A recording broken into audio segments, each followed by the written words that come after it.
your pre-workout probably sucks.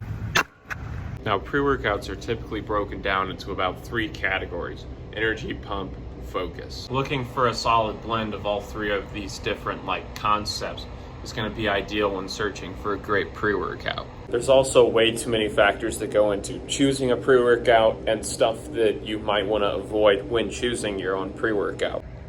Now, you might be thinking, what are those things? Well, some things that I would definitely avoid are proprietary blends. Proprietary blends are not inherently bad, but to know if your pre-workout has a proprietary blend, you can always look on the back of the label and it's going to give you all the ingredients listed, but not the amount in each individual ingredient. This definitely wouldn't be ideal in a pre-workout. And since they don't have to disclose how much of a certain ingredient is in that pre-workout, you're not able to tell if you're actually going to be getting benefits from those compounds.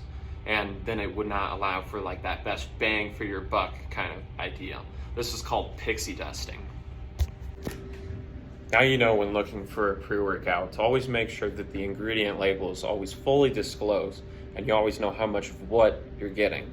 And now you may be thinking, what are these ingredients and what do they do? First off, breaking it down into the focus portion, or nootropics. Nootropics are really going to just help with overall increased cognitive function and improved memory. So how do nootropics work? Well, first of all, nootropics increase the supply of oxygen and glycogen to the brain.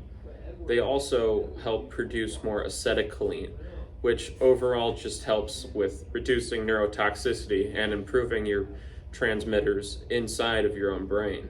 Overall, nootropics really just help with overall focus during your workout so that you're not looking at TikToks in between each set. Some of the most common nootropics that you'll see in most of your pre-workouts would be stuff like alpha GPC, DAME, huperzine, tyrosine, and even stuff like lion's mane.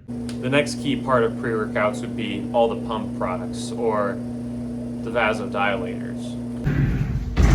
So what is a vasodilator? Vasodilators are compounds that are actually going to loosen your muscles' arteries, or your muscles' veins, I should say, and they're going to allow for greater blood flow. And what happens when there's greater blood flow? Well, it's going to allow your heart to not have to work as hard, which is going to be better for overall performance and endurance. It's going to help you push yourself longer throughout your workout and drive more blood to those muscles.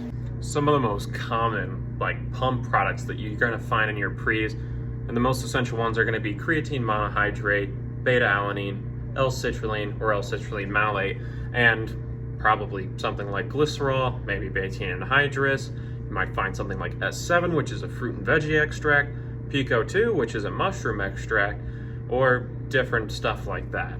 Now we can talk about the final category, stimulants or energy. So there's multiple different types of stimulants, the most popular one being caffeine.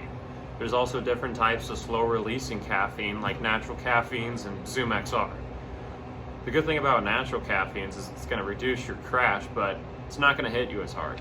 With caffeine being the most common stimulant, some other ones that you may find in your pre-workouts that aren't going to put you on the toilet 20 minutes after taking it might be dimonine and synephrine. You can really break pre-workouts down into another 4 subcategories: no stimulant, low, mid, and high stimulant.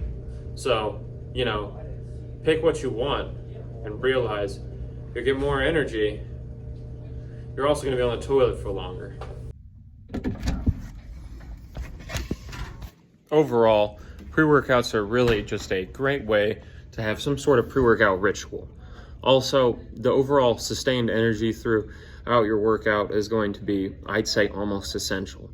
For most of us, barely being able to get out of bed in the morning, a little boost throughout the day can help, and especially during your workout. Overall, I think it's really important for you to understand whether you want caffeine in a pre-workout, and if you do, to gauge your caffeine tolerance.